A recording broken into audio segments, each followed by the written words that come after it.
hey, make that 300 logo. You remember for the episode 300?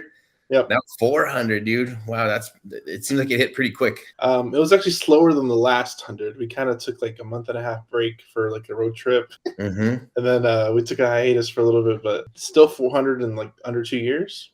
That's pretty good, man. And actually, I'm enjoying it. So I got a confession to make for everybody. Number 400, you probably heard me hint at this before, but I was never enjoying the podcast. I like connecting with people. I like having deep conversations with people. I don't like having things time blocked on my calendar that messes up my flow during the day, because sometimes it takes me all morning to get into flow, like through exercise and meditation and all this stuff. And then having an interruption in the middle of my day, it's too big of a pattern interrupt, and it throws me off for the rest of the day. But now 400 episodes in, I actually really enjoy it. I really enjoy it. I like connecting with people. We've met some amazing people that have come on the podcast, that have mentored us.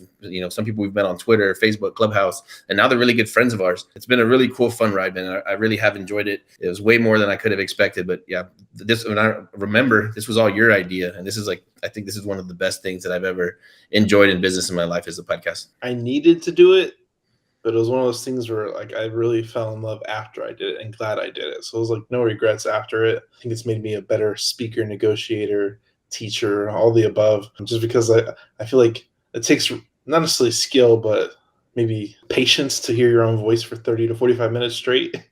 I don't know. But maybe asking the right questions, maybe a better listener at sometimes. Not that I'm a better listener all the time, but better listener.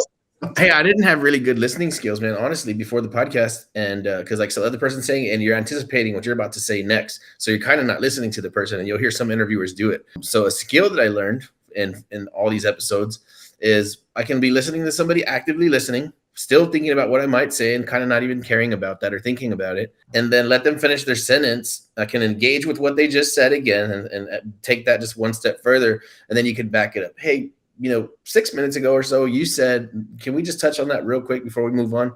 So I didn't used to be able to dance around like that in my head, like to continue with what we're talking about and then also back up to something from before, because now I'm already on a different train of thought and I couldn't turn back.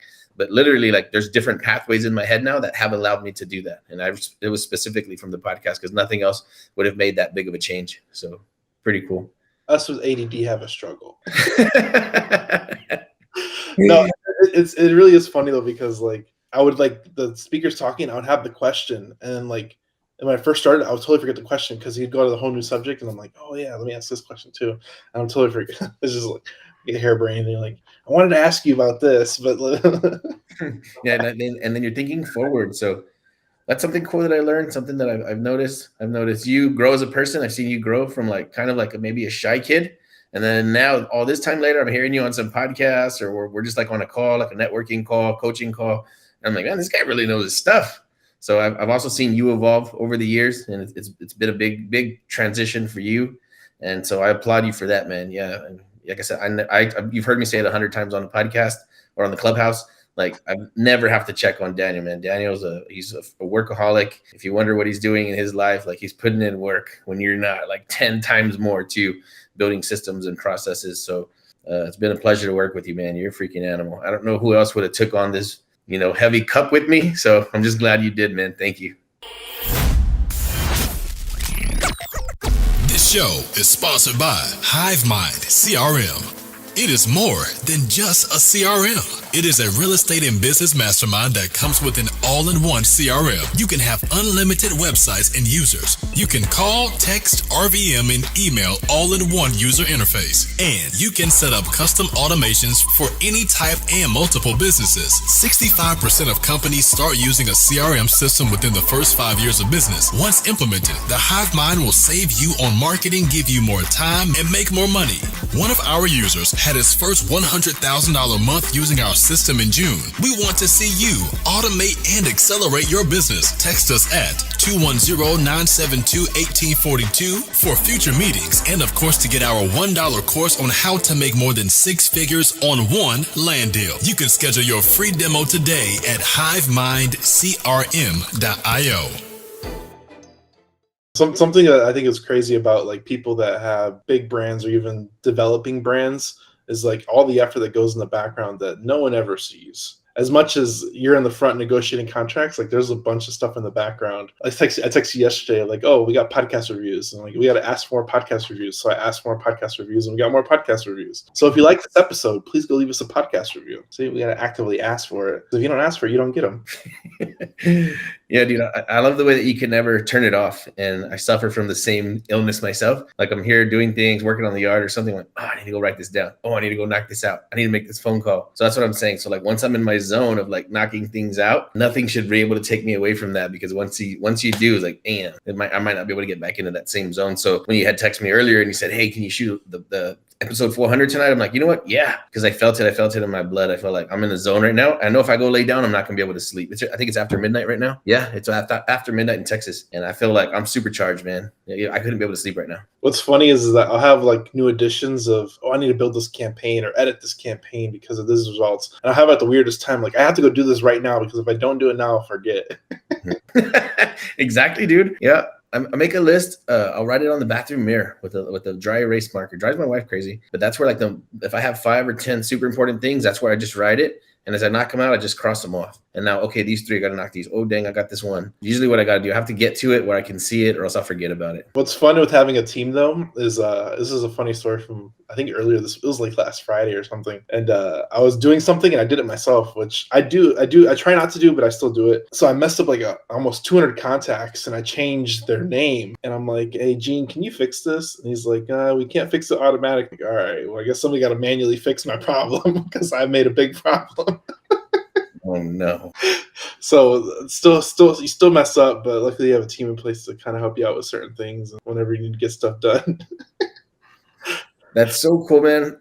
The way that you're working on the machine 24/7, but sometimes it's not necessarily you, right? Because you have the correct people in place. Uh-huh. I think you've done a phenomenal job in automation back in. It's like whenever somebody comes on board with the CRM or they get around us and they see what we're doing, it's like we're building what we're asking you to build, right? So if you took our formula, maybe it's not the top number one best formula ever, but it works. And people can take it and implement it, and it will also work for them. I would love to see people follow in your footsteps in that regard, to be able to bring on people so that you are truly automated. And I know you do a lot of troubleshooting and putting out fires, but you've done a pretty amazing job at like automating the graphics and the posts and the social media posts. That's a lot of work, man. That's a lot of effort and a lot of coordinated effort. Yeah, and this is where like I think on 2 different fronts, it's like you automate with people and you automate with systems. So you always want to do systems first as much as you can, then you automate with people after that, because some things always have to be done by people. And I think you even do it well too. Like hey, go put some posts, go put a sign up. Like we'll find somebody to put a sign up in the middle of nowhere.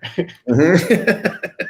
We'll find the manpower, that's for sure. We'll find the manpower, like in the middle of nowhere. We needed somebody to go do drone shots in a lot in Marshall, Texas, and we found somebody like 30 minutes to do it. Like Marshall, Texas, next to Louisiana, where nobody goes. We can find somebody in 30 minutes to do it the next day. Somebody's there. Yeah, somebody's in the area. I think we've been seeing it more and more now with like the HiveMind network. So I've been getting leads in this one corner of Texas that I have never even been working because I'm just not interested in it and I'm not good at it because I haven't had a lot of leads from there. Luckily, we have a man on the ground there, and now recently I've been sending him my leads that I get in that area. Bam, picked up a little deal for like $400K. That's probably worth almost double that. So, I don't know if we're going to try to wholesale it or take it down or double close on it or what, but very unique, awesome opportunity just from having a network that operates in that area. So it's not like we're not competing with other people in the HiveMind, like those are our people. And so now we're going to do an assault on another Texas area that I'm really interested in. And we only have one man on the ground there. So today we decided, hey, let's set up a marketing campaign with this gentleman and let's get him in front of a ton of land leads. He's down to go drive them, look at stuff, measure stuff, meet people, shake hands, print out paper, sign contracts. So now,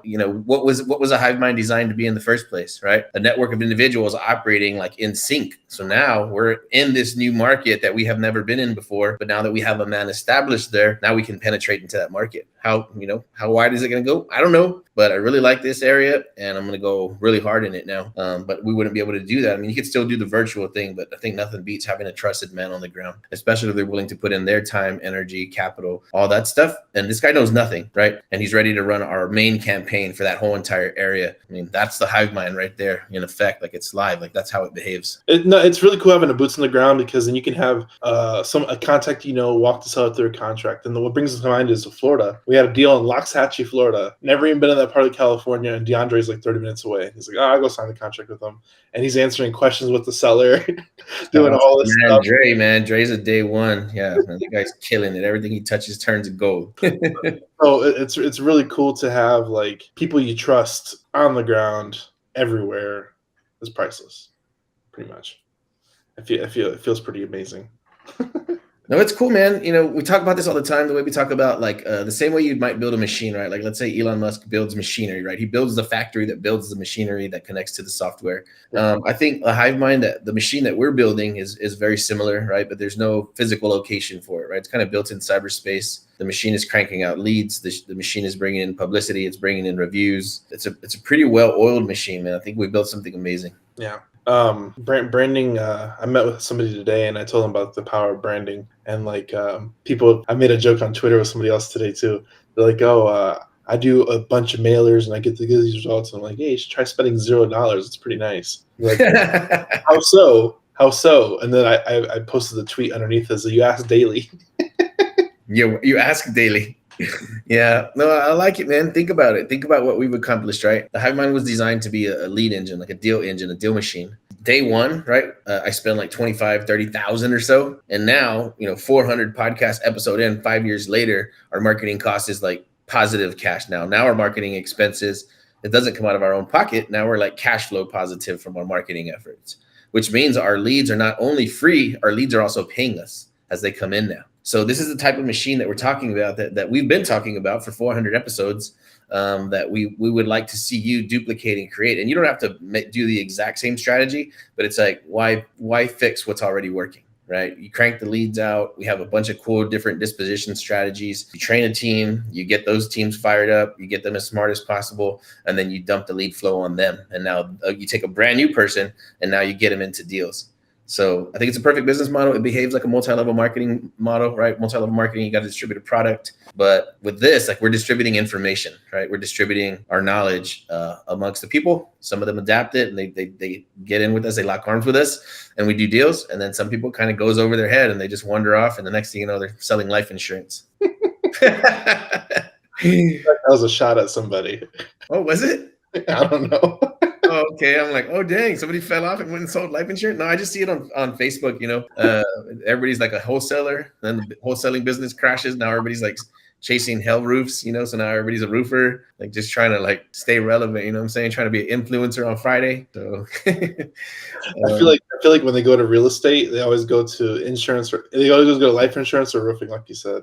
It's like one of the two things. Like, yeah, it's a tough gig. It's a tough gig. Without leads, it's a tough gig. So you turn on your lead engine, you get enough lead flow, you get enough deals in the pipeline, and you kind of learn to grow your wings, right? I think in a lot of ways we're still growing our own wings, but I think we've come a long way. We've done some amazing deals, crazy deals. Actually, there's a guy, Trenton, here. He's an agent here in San Antonio, and man, he's like, sometimes you're talking and I kind of can't even understand what you're saying anymore, but then I'll go home and I'll research it later. So I'm like, oh, dang, I guess it is a little complex. He was writing up some contracts for us today, and somebody in his office is like, what are you working on? I don't know. This guy said to write a contract and I could get a point out of the deal, but he doesn't want me to negotiate or nothing. He just wants me to write the contract up. It's like, really? You don't have to talk to anybody? You don't have to negotiate? No, man, I hope I get a client like that. That's what he told him. They're just gonna just pay you just for writing the contract? Yeah. Oh, dang. So that made me happy, man. It made me proud. Like, I didn't even know that was a cool thing. And other agents were like, what the heck is that? So we do a lot of cool stuff, man. There's agents starving out there, bro. You can give it away points like nothing. You need a point. All right, let's do it. If there's enough room for everybody, man. So like I said, I have a man on the ground in this. I'm just trying to keep this area private right now while we beat it up before we tell everybody. But I have a man on the ground there.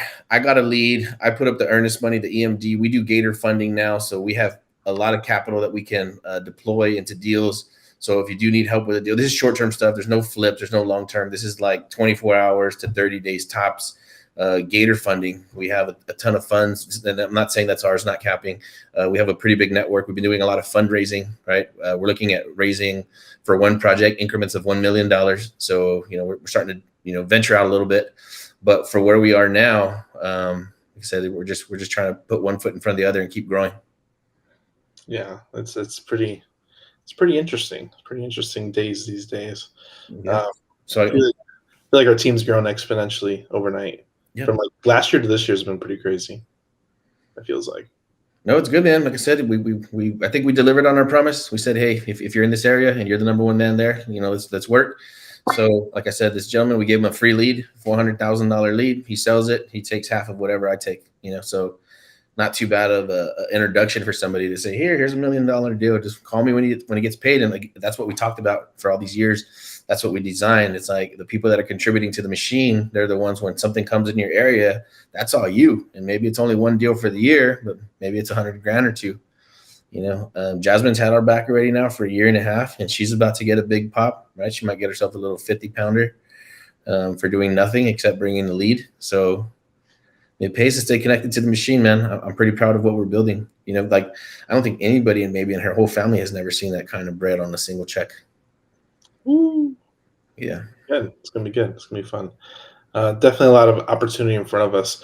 I kind of want to cover some cool episodes from 3 to 400 if you're interested in that. I do on a subject that Anthony will know to go into cover it when we cover it here in a second. But some of my favorite episodes that I did, I know Anthony might have been on some of these, but one we're going to save for last is the one we're going to cover after, and kind of segue into the next part. But episode 311, The Art of Bringing Hard Money with Lenders and Developers Together, with Brian Grimes. He's out of Chicago, and it was a good time. I had a really good time with him. It might have been Philly or Chicago. I can't remember exactly, but we talk a lot about creative financing and working with lenders and kind of building the relationships. Episode 371, Get Your Money Out of Wall Street and Into Main Street. Talk about creative financing. I guess I'm a little biased to creative financing, but I love talking numbers with people. That was a great one about creative financing. Hey, can I mention something about creative financing real quick before you go on? Go ahead. Dude, we just do what we do, right? We're just making it happen one way or another, right? With one headlight. And then somebody messaged me on Facebook, like, "Hey, what's up, Anthony?" I'm like, "Hey, what's up, man? Hey, happy to chat with you." I'm like, "How can I help?" He's like, "Man, you guys are killing it in creative financing." And I was like, "What does he mean by that?" Like, oh shoot, yeah, we are. I didn't realize how much we use it in our business, but it's like the bulk of what we do. Yeah, it's like the baseline offer, because when you operate broke, you always use creative finance. We had to teach ourselves the ways. So that's what I was thinking about, like in the sub 2 group, right? I always get FOMO, like, man, they're killing it. We should be doing sub 2. And I'm like, wait a minute. All we do is creative finance and nothing else. So it's kind of funny when I had that mind shift. Like, I am doing that every day of my life. Like, okay, cool. I feel better now. I was getting FOMO for a minute. So I had one of our students hit me up today, and he's like, "Oh, this guy wants an RV park." And then we tell our students, like, we don't do land. I mean, we don't make offers on anything with creative finance. So like my number 2 question is like, can they do creative finance? And like, oh yeah, they want creative finance at 7%. So I look at the price and the cap rate. It's like an 8 cap for an RV park, and they want 7% interest too. Like, they're overpriced and they want interest. And I'm like, so use like a year ago, I would say, forget it. Let's forget about it. Now I'm like, offer a buyback in 6 years, interest only for 6%, or a master lease. Yeah. And I'm like, I don't know what it'll take, but I don't know. You never know till you ask. So I'll just let the student ask. You learn as you grow, man. You learn as you grow. So I like, we didn't know a lot of these techniques and strategies, and I could just think about, you can't count the money going backwards, but you can revisit some old deals that you done or that we looked at, like, man, we really passed up on that one. I told you. Oh yeah. I did tell you about Jazz's deal. The lady's super happy to work with us, dude. She's so happy. She's like so thankful. Everything, boom, boom, boom, boom. $1 million deal, guys. And the lady is like, man, you guys are so amazing. I cannot wait. I would like to just talk to Anthony one day just to tell him how much I appreciate everything. And I was like, dang, really? Like, man, let's get her on a testimonial. I didn't know she loved us that much. But yeah, man, it's cool. We really are out there making impact. We're making impact. And I think, we're making some decent change. I think it's about to get a lot better. But again, like, we're so busy doing so many amazing things, I can't even stop to give us credit for it. I'm not saying that as being braggadocious. I hope I didn't come off as arrogant, but yeah, like I said about the creative thing, and then this like we're just doing a regular deal, and then the lady's just like, oh man, like I just have to talk to you guys. Like, man, I can't tell you how much I appreciate this. Like, dang, wow, that's amazing. Okay, so we actually are out there touching lives, man. People we've never met before, people we may never meet.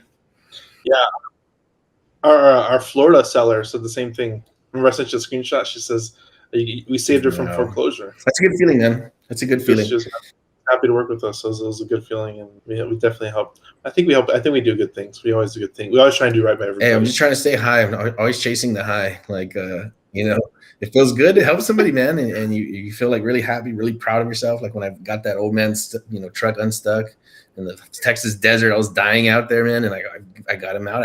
I should read you his text messages offline, man. He's so thankful, man. He's like, man, God bless you and your family. Yeah, he's excited, man. No, it's a good feeling, man. One of the episodes me and Anthony actually did a couple.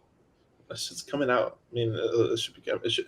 Actually, this episode is actually 400. This episode 397 that we're talking about with Nick Huber. That's a good one. That's a good one too. Anthony missed this next one too. We talked with Nick Huber. We talked about real estate storage and building businesses with virtual assistants. We cover a lot of cool, interesting topics. How to do like guerrilla marketing with sidewalk. Dude, Nick Huber, that was dope. That was one of my favorite podcasts, man. I cannot wait to work with him and his dad. Great connection. I'm like, man, we can just buy whatever that guy's selling. That's how cool of a connection he is. Yeah, very powerful speaker, smart, super smart guy. Just making things like that. And then the 399, which is before this one, is Anthony Amanatugi, which we actually went on his podcast, and then we reciprocated and had him on ours. But he's a nationwide developer that does ground development for commercial tenants. So talk a lot about cool stuff like that. And I think we have a episode coming out after 400 where he talks about creative financing with net lease. But a lot of cool stuff, man. But the last one I should save for last was a really, really good one, and it kind of came to fruition. So please go check out 376, Texas versus the World, the Water Wars. And me and Anthony actually recorded this when I was in town, and we're just driving back from Castroville. Yep. We just drive back to Castroville. So like sometimes we catch like weird episodes, and that's one of those weird episodes. We were actually together at the time. We just recorded in the car and just started driving. We covered a lot of like the water wars, how people are actually fighting for water. A lot in the United States. And it was pretty interesting because we were just talking, and we talked about like alfalfa being farmed in the U.S.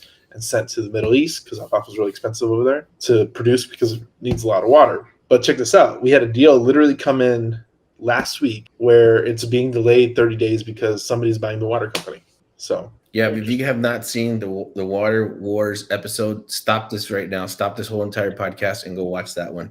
This is something right here that really, really drives me and pushes me to continue and to lend. And so, if people unsubscribe from our product, it doesn't really hurt my feelings. If you're not using a CRM the way, that we're teaching it, if you have an effective way, awesome. But we're building ours like MLM style.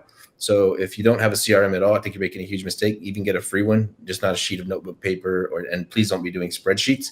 Get any CRM, you're going to need one. I think that goes without saying, but what we're really doing here is we're paying attention to the landscape, right? Especially Texas landscape in our case, different areas, different cities, different markets that we're working in. Water is a pretty scarce resource here. And even though that might be uncommon in other places, I heard people say, oh, there's no water in Texas. If you have somewhere you are, you better protect it, right? So if you got to pay attention to who's buying the land around you, who's buying the lakes and the rivers and the streams and the aquifers and the surface water surface rights, who's buying all that stuff, all that farmland. Those people are going to control the future. They're going to control the food supply. They're going to control the cattle. There's going to be a lot of power shift happening, and some things that money cannot buy, right? If somebody buys your grandma's backyard and that corporation or that entity will not, or that country will not sell it to you at any price, that land no longer belongs to your family ever, because it's never going to get sold back to the open market, right? So whatever entity comes in and does it, it's up to you to protect your own backyard, to learn what we're doing, to play at scale, and to recruit the people around you, because whether you like it or not, you are at war right now. You're in a proxy war. And if you don't know that you're at war, there's a pretty good chance that you're probably losing. So I would at least, have a look at what we're doing, watch some of the videos, pay attention to how we're moving and the reason that we're doing it. We're empowering a lot of people, our friends around us. We're putting people in land that we would want to be neighbors with, right? So we're setting up certain like fronts, if you will, around our areas that we want to protect. I recommend you do the same no matter where you live. And it's something that you need to start thinking about right away, because at some point in the future, again, once all that water land is gone, it's not going to be for sale ever again. So I think people need to move quick. They need to pay attention to what's happening, because if you're just playing about the numbers of doors or the number of cash flows that you can build up to arbitrary numbers, I think you have a dark future ahead. Talking about water, I just watched a video earlier today. How, I don't know if you heard about the fires in Hawaii. Apparently, people were trying to prevent the fires with like their water hose and stuff like that, and the water actually got shut off.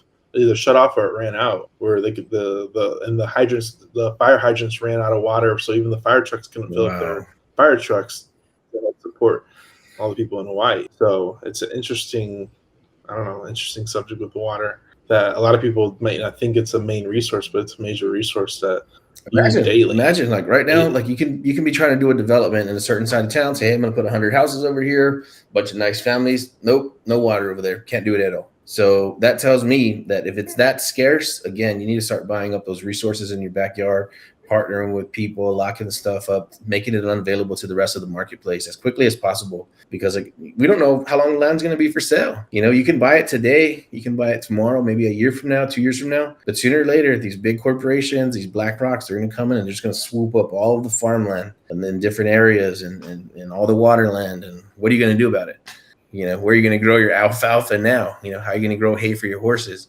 I don't care who you are, what you're doing. I think you need to get involved in this war. If not, you're helping the other side. Yeah, to the point where like all these large corporations start buying up the housing, where now it's being a build to rent model, to the point where there's hedge funds being created to build to rent, whole housing tracts being built to rent. So like as soon as the stock market and stock market money gets in the game, they can buy up everything. Literally everything. Interesting dynamic. Definitely need to keep track of what's going on. And there's a lot of underlying plays being happened right in front of our face. Yeah, man. So again, I think just not even coming from a place of negativity or saying, hey, this is going to happen, the darkness is going to come upon us. But we say it to create urgency, right? Like I said, you have to move while there's time. There's never a better time than now. Yeah, either you take command or you don't, and you could continue to play the game that you're already playing. But so this is a pretty important one. I think everybody should be participating. We buy people leads, like we help everybody. We do whatever we can do to make sure that people around us are moving and learning and growing at some rate. But like this is a call for help, like a distress signal. Like we need everybody to get involved, man. We really do. I think this is we're writing the future right now, right? So if you're not participating, like I said, then it seems like you're in the way. There you go. Episode 400. To the next 100 episodes. Right? Here's the cheers. You told me I would have brought an apple juice. Juicy juice. Somebody opened it for you too. Thanks, man. All right, we'll see you next time. Go like, subscribe, share, leave us a review. Go help us find out. Some Gator, some people that need to borrow Gator funds. Out. Watching this YouTube video, we hope you found value. Please like, subscribe, and hit the bell to watch more videos just like this one.